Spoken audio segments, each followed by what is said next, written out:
Fred, thanks for taking time to have a quick chat to us this afternoon.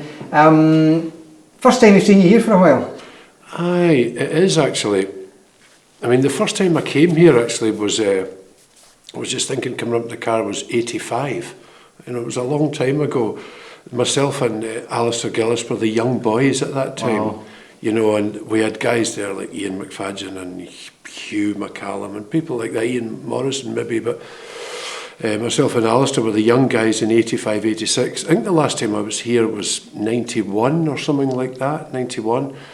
But of course, since then, I took the step out of solo piping, competing solo piping, and I've been, you know, just kind of touring the world with in the kind of Celtic world. Of course, I was with Clan Alba and then with Capercaillie, and then been doing various different things. But I've come in and out of solo piping, and in recent years I've, you know, just turned my hand back to it again, and I find myself back here again. So what makes you decide in a year whether you're going to compete or not compete? Oh, that's a tough one. And now it's increasingly tough, that, Fergus, to be honest. I think the reason I got back into it was because every year in February, myself and a lot of the guys that you'll have here, Willie, Stuart, Angus, Murray Henderson, all of these guys, Brian Donaldson, we all go out to Seattle in winter school, and I was kind of course, doing my touring thing, and then when I was doing that school with all those guys, I think that just being in amongst that crowd again kind of just gave me the urge to go and do that. I was teaching like the solo school, which they have 80 or 100 students for, and then I was doing the kind of other alternative stuff, and then I thought, you know, it just kind of reignited a kind of aptitude for it again, you know, and so that kind of got me into it, and I was going to a few and learning a few set tunes, and it was tough. It was really tough because even this year I would find myself like learning set tunes on planes and things like that. That's the truth. And then you might be playing with some like guitar player in the trio and some raging festival in Galicia starting at 2 a.m, and there's 5,000 people, and then you've got to get on a plane and learn some variation, you know, and play in Oban like 4 days later. I mean, that kind of thing. Is there a big mental shift required to do that? It's just, you know, it's crackers. I mean, it is, you know, and I could find myself like, you know, that I could see that kind of thing. But it's like when you're asking, you know, if I was to take a sabbatical from that kind of music and just dedicate, even for 1 year, to the solo pipe, I'd like to do it, you know, that kind of thing. But it's like you're asking, that's a tough thing to say, what'll I do? Because at the end of the day, you know, that's what I do for a living, but solo piping's more of a passion, really, isn't that right? You know, what took you out of it in the first place then? Why did you make that switch from the solo world to the touring and the Celtic world to start with? That would be like I'd done that as a young guy. I'd like won the gold medals and played here and stuff like that, and you know, there was an awful lot of other music going on in my head and things that I heard that I wanted to do, and also learn other instruments. Mm-hmm. Like I play a lot of uilleann pipes, I play a lot of whistle, I play a lot of things like that, and you know, write a lot of music on these instruments, which is, you know, and I dedicate a lot of time to that. You know, there's what can you say? You know, there's like volumes and volumes of stuff there. You know, you're spreading yourself thin, but I've always loved the solo piping. I love the tunes and I love the people in it, and I was brought up in that. My dad and my uncles and cousins and people like that were all involved in it. So was it almost because the kind of Celtic touring world became the way that you earned your living for a while? And it was. It wasn't. I never looked at it as what I had to do really. But it was a living, and I loved it. You know. And it was opening a lot of musical doors, working with different musicians and then learning like instruments, dedicating yourself to new instruments, you know, like learning to play full sets of uilleann pipes, like not just dabbling, but doing it to the you know, where you're going to be, you know, playing major concerts with it and that kind of thing. And as I say, writing music, you know, on low whistles and all that kind of thing. And, you know, But the pipes, of course, I use the Highland pipes in as well. But solo piping is just it's a different thing, you know. And has the fact that you've spent all that time learning these other instruments and writing music for these other instruments, does that change the way that you approach the preparation for an event like tomorrow, when you're going back to playing traditional march for spades and viols and pibroch? Yeah, now it gets easier as the more that you know, every year that I've come back to it, it gets easier. But at the start, it's a culture change. You know, it really is. It's a different way of, everything's different. Everything is different. But you know, you get to know what's required and get to know like the headspace you've got to be in, and it comes back to you, because of course I did that.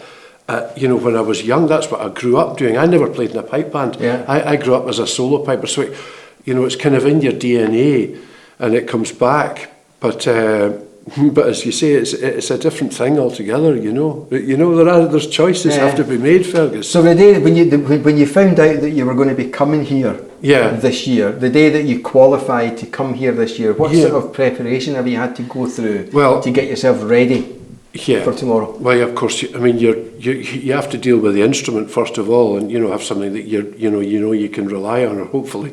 I don't want to jinx anything, you know, but you want an instrument that you can rely on, and then, of course, the thing is, there's 6 tunes that you have to play. Well, 6 tunes to some people might seem a lot, but I would say to the guys here, it would be people would almost be happier given 10, you know, because they've played them so many times, and so, you know, it's almost like, how do you pick it? But at least it's tunes you know well, and that kind of thing. It's not like me learning set tunes and set variations on planes and all that kind of thing. I'm not doing that. It's tunes that I know well, so that helps. So you're running tunes all the time. But on saying that, in the middle of it, I was just back from a tour in America, you know, so, you know, the Northern meetings were beginning of September. The end of September, I was out to the States. Mid-October, I'm back from the States. Yeah. So doing other things, I have to say, you know, playing other instruments and trying to entertain the public. But then you come back and just pick up from where you left off. But you can see, even from that alone, you know, it takes a bit. It takes a trick to do that. The set of pipes that you're using tomorrow on the platform. Yeah. Are they different? Are they set up differently? Or are they completely different set of pipes to the ones that you'll use when you're touring or playing with the band? No, but the pitch probably would be slightly higher. Right. Like in solo piping now, of course, the pitch is slightly higher than it used to be, and here everybody now, they've all got tremendous pipes, and you wouldn't want to use like your B flat set and sound different. There's no, especially when you can get a lovely sound that's higher. So that would be the only thing I would say. That was the only thing I would say. And will you take the same set of pipes and just pitch them a bit higher rather than that B flat? You won't pick up a different set of pipes. No. I mean, I could do, but it's very often I would just use the same set of pipes. You know, it's not like there's no major change there, just the pitch. But at the end of the day, you know, they're all nice sounds, you know. Yeah. How did you go about picking the tunes that you've handed in for tomorrow? I think, you know, really at the end of the day, I think most guys would go with tunes that they like playing, they feel comfortable playing, but I've got, you know, plenty of weight to them too, that kind of thing. I think, you know, that's the way I would go at it. As I said with the 6 tunes, like I was trying to limit it to marches. You could put in like 24 marches, and I'd say most of the pipers here would be like that. But you'll get your favourites and then be jiggling around with a few, I think, you know. So I generally tunes that you enjoy playing and are comfortable playing, I would say that, you know. And the ones that you get tonight for tomorrow, the actual tunes that you're going to play tomorrow, when's the last time that you'll play them before you go on the platform tomorrow? I don't know. I mean, I wouldn't be like running through them tomorrow or anything like that. I might run through parts of them. I know I've heard other pipers tuning up, and they might play the tune before it. I don't. It's not something I've ever done, but I might play parts of them and all that. But you'll have them well in your head. You know, you'll have them well in your head. You know, and know that, and be very, very familiar with them. You know. Is the Fred Morrison that's going to stand up on the platform tomorrow a significantly different Fred Morrison from the one that played here 30 years ago? I don't really know. I mean, certainly been round the block a few times since then, but, you know, It's hard to say. I think the thing is you just want to go and play music, you know. Like, I know that's what I did in 1985 when I came here. I'd know, but of course you're young and stupid then, you know. I'm just stupid now. But, you know, I remember like when I first, at that time in 1985, round about that time, all I wanted to do was play music, you know, and the prizes, I don't know, it never really kind of, it wasn't really much of a sporting approach. It was just like enjoying the tunes. Is that still the way you feel?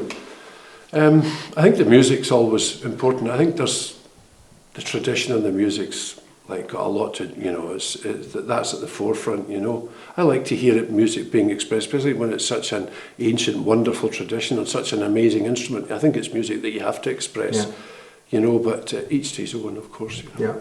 Fred, one question we're asking everyone tonight, just to kind of finish off lightly. Is there anything that you need to check your pipe case for tomorrow morning and say, if I don't have that, I need to go and get it and put it in my case? Aye. Well, touch wood, no, not that I can think of, but it wouldn't be the first time that I opened the pipe case and realised there is something missing, you know, but on saying that, I think I should be okay, Fergus, you know. Good. Any last minute bits of preparation between now and the morning, or are you quite relaxed that you're there? Well, I think just taking it easy, you know, and you know, doing the best you can tomorrow, that's all, you know. Good. Fred, it's good to see you here again. You too, pal. Have a good one. Anytime. See you, Fergus. Cheers.